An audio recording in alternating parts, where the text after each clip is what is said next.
Bien, donc moi je suis responsable de l'exploitation et du développement de la citadelle, donc en lien avec les autres services et notamment avec l'action culturelle et puis bien sûr les musées, donc les trois conservateurs et les forces de médiation. On prépare une programmation qui s'étale de Pâques à la Toussaint pour faire très court, même si on a la tentation de l'étirer pendant toute l'année, donc on va essayer de faire ça notamment cette année peut-être avec des propositions au moment des vacances de Noël.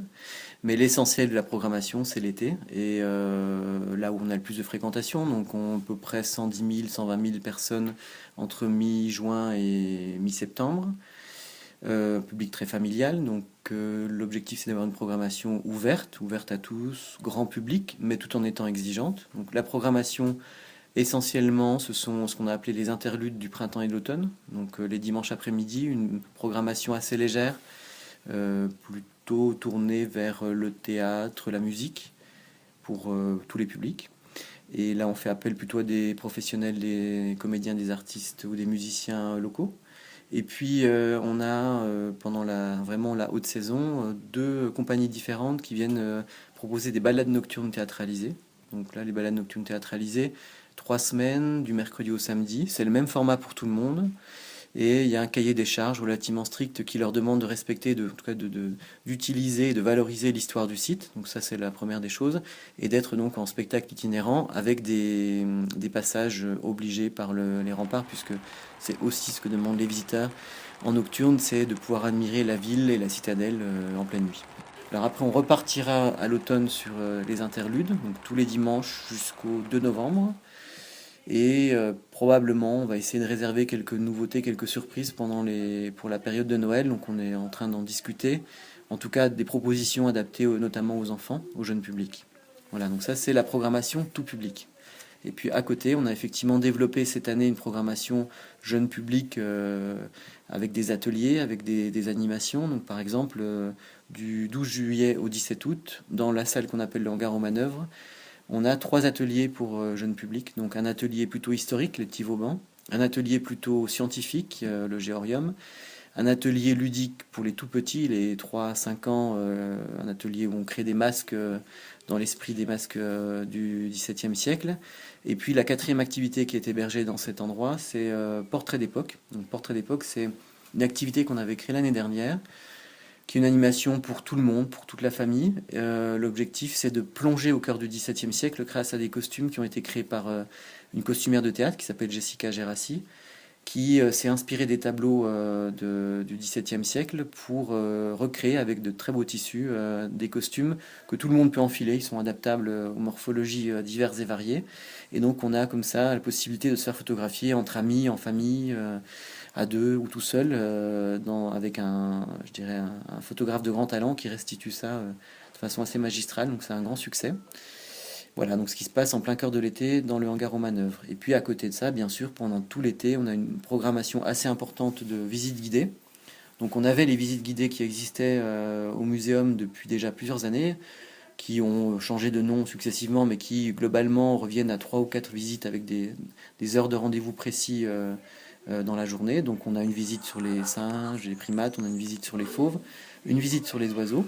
Et puis la quatrième visite, c'est une nouveauté cette année, c'est une visite plutôt sur les sensations, donc toucher, voir, sentir, une petite innovation, on va dire, des médiatrices du muséum. Autre innovation, cette année, on a enfin à nouveau des visites au musée Comtois. Donc il y a 3 jours par semaine, une visite guidée du musée Comtois. Donc c'est vraiment une nouveauté puisque je pense que ça fait au moins 5 ou 6 ans qu'il n'y en avait plus.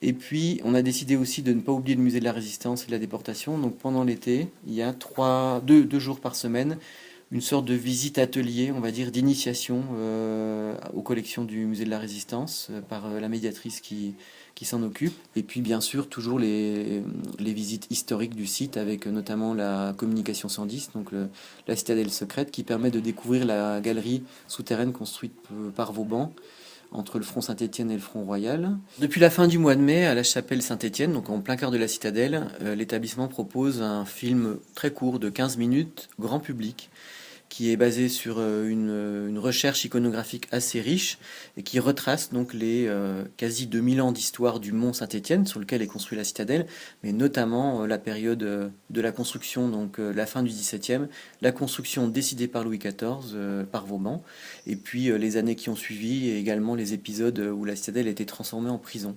Donc c'est un film qui permet de se plonger au cœur de l'histoire de la citadelle de façon très visuelle. Il y a d'immenses surfaces de projection et je pense que c'est quelque chose qui plaît aussi bien aux jeunes qu'aux adultes.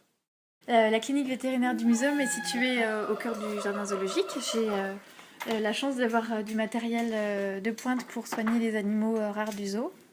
Donc en l'occurrence, à ma droite, j'ai une table que je peux utiliser pour les chirurgies avec du matériel chirurgical que je peux stériliser dans un four spécifique.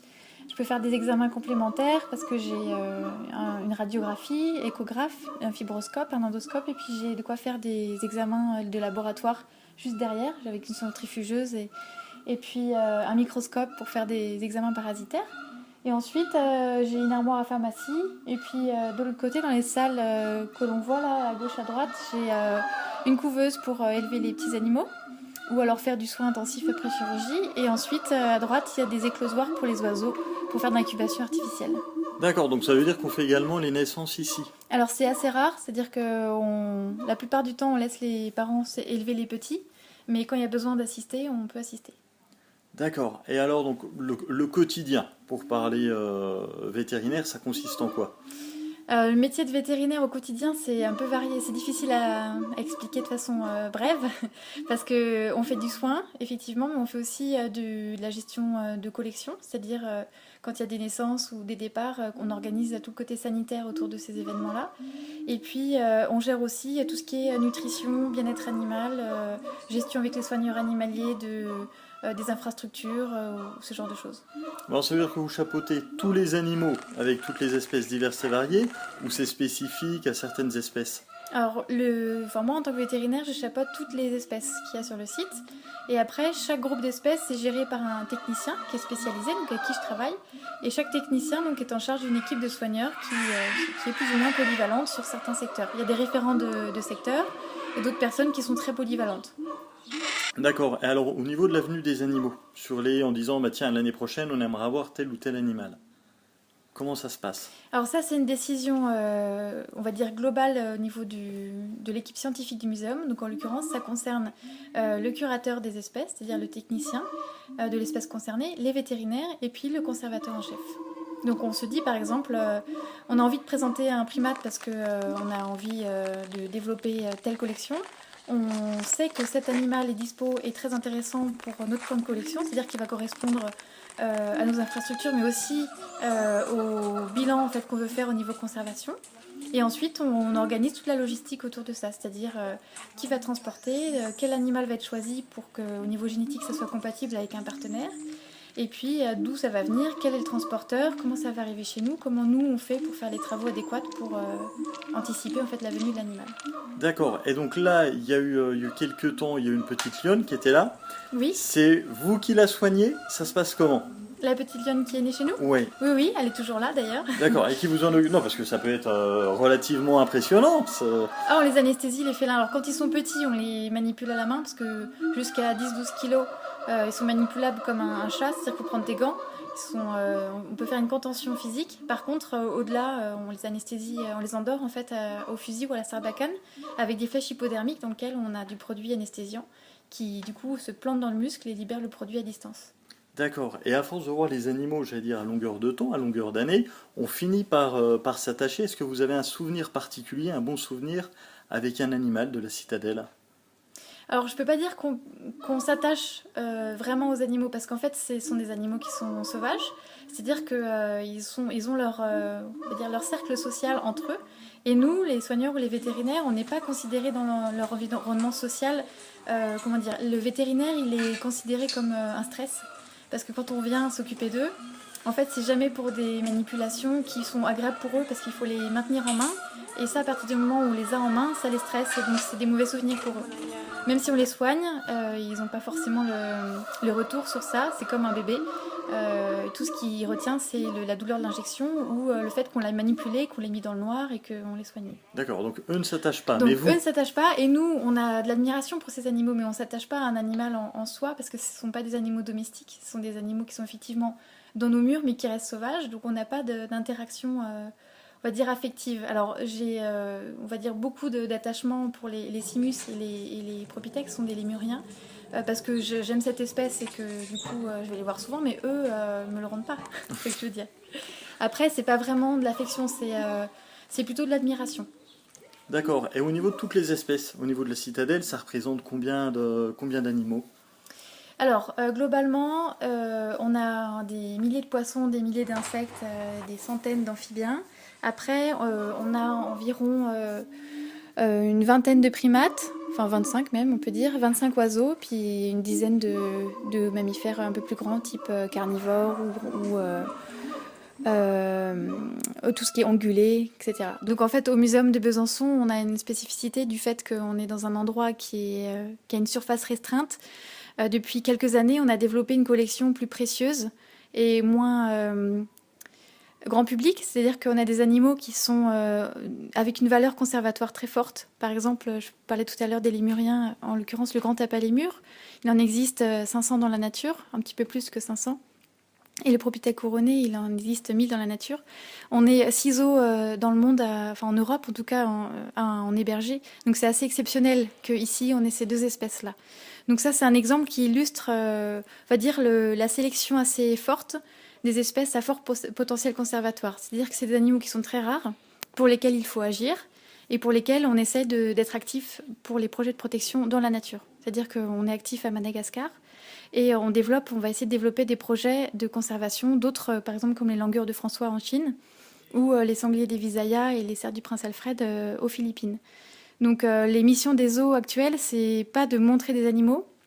On hérite en fait d'un groupe d'animaux des zoos à l'époque qui ont prélevé dans la nature. Depuis des années, on prélève plus dans la nature. En fait, on fait de la reproduction en captivité avec tous les zoos du monde et on échange. Il n'y a pas de transfert d'argent. On fait que du transfert d'animaux, on fait des échanges. Parfois, on peut donner un animal à un zoo qui nous échange contre rien. En fait, on fait juste des dons finalement. Et ça nous permet de développer le potentiel génétique de toutes les espèces, de faire en sorte que cette population reste viable, sans qu'on ait à prélever dans le milieu naturel. Et du coup, actuellement, le rôle des zoos, c'est de faire de ces animaux-là, en fait, des ambassadeurs de leurs congénères sauvages, pour pouvoir être actifs. Déjà de sensibiliser le public à la notion de conservation, de protection des espèces et protection des habitats. Et dans un deuxième temps, on va dire, récolter des fonds pour protéger les forêts, pour protéger les savanes, ou pour protéger tous les habitats, en fait, de ces animaux sauvages. Voilà, ça c'est super important, c'est-à-dire que la première fonction, le premier rôle du zoo ou de la citadelle, c'est pas de montrer les animaux au public, c'est de les protéger et d'assurer leur pérennité pour plus tard. Exactement. C'est vraiment une mission, c'est ce pourquoi nous, on est heureux de travailler ici. C'est vraiment parce qu'il y a quelque chose de plus que d'élever des animaux dans un zoo. Donc le projet de Laurent Decolle qui va revenir, c'est justement de montrer, de réfléchir sur la place d'un homme dans un zoo, sur la manière dont on regarde les animaux, dont les animaux peuvent être regardés, et du coup d'ajouter à tous les animaux présents ici, à côté des singes, l'Homo sapiens. Et là, il voulait aujourd'hui, en invitant un écrivain, réfléchir sur le rapport entre l'homme, la lecture, les livres et l'écriture. Pourquoi on écrit? Quel est ce besoin de l'être humain d'écrire, de laisser une trace, voilà, d'inventer des histoires, ce qui est vraiment une activité purement humaine et pas animale. Alors comment on se sent quand il y a l'éditeur qui passe effectivement à côté des singes et qui arrive...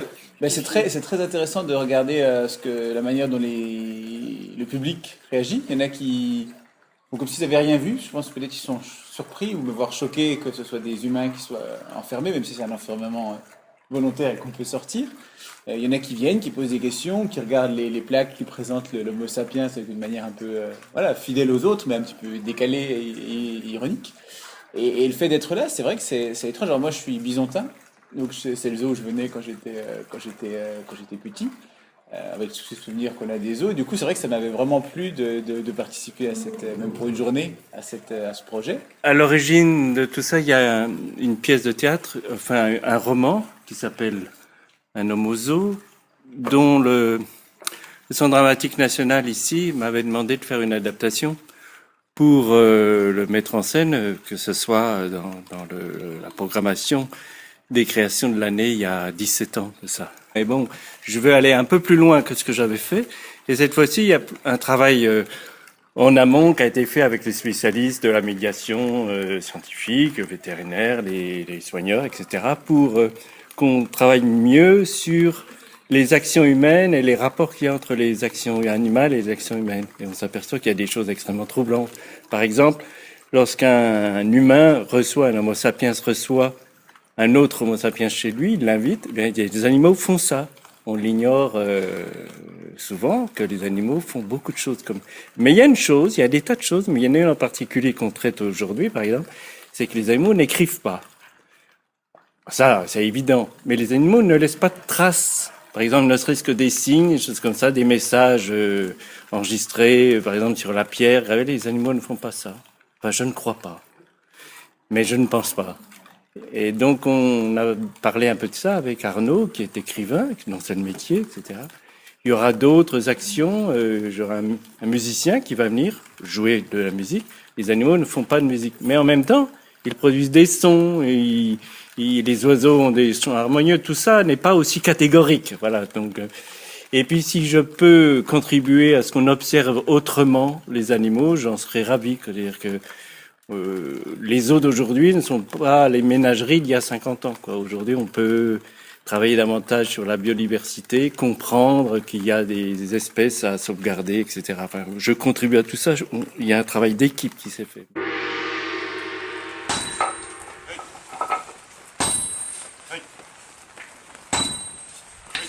Donc Forgeron de l'âme, c'est une exposition du musée Comtois qui propose de mettre en regard deux traditions de forge, les traditions françaises et japonaises, et notamment la forge de lame, de tranchant. Du côté japonais, on parle notamment des sabres, et du côté franc-comtois, on parle des traditions de forge de faux. Voilà, c'est une exposition qui s'étend jusqu'au 4 novembre. Et qui est complété par des démonstrations de forge, de forgerons, Taro Asano, qui est un forgeron qui vient du Japon pour nous montrer ses techniques traditionnelles de forge de sabre, des techniques ancestrales qu'il a conservées jusqu'à aujourd'hui. Et Robert Grezet, c'est un forgeron qui travaille à la Forge Musée d'Étueffont et qui nous montre plutôt des techniques régionales. Ils sont surtout sur les lames. Nous, c'est vrai que dans cette exposition, on montre des armures de samouraï, parce que le sabre japonais, c'est vraiment le symbole du samouraï. Le katana. Le katana. Alors pour faire un katana, ça prend combien de temps? Ici, le forgeron travaille pendant 1 mois sur une lame de sabre environ. Mais après, il reste le polissage. Le polissage est fait par un spécialiste, un polisseur. C'est pas le forgeron qui le fait. Et il y a tout le travail de monture et de décor qui est aussi le travail d'un artisan spécialisé. Donc dans l'exposition, on a les objets de collection du musée Comtois en ce qui concerne la forge franc-comtoise.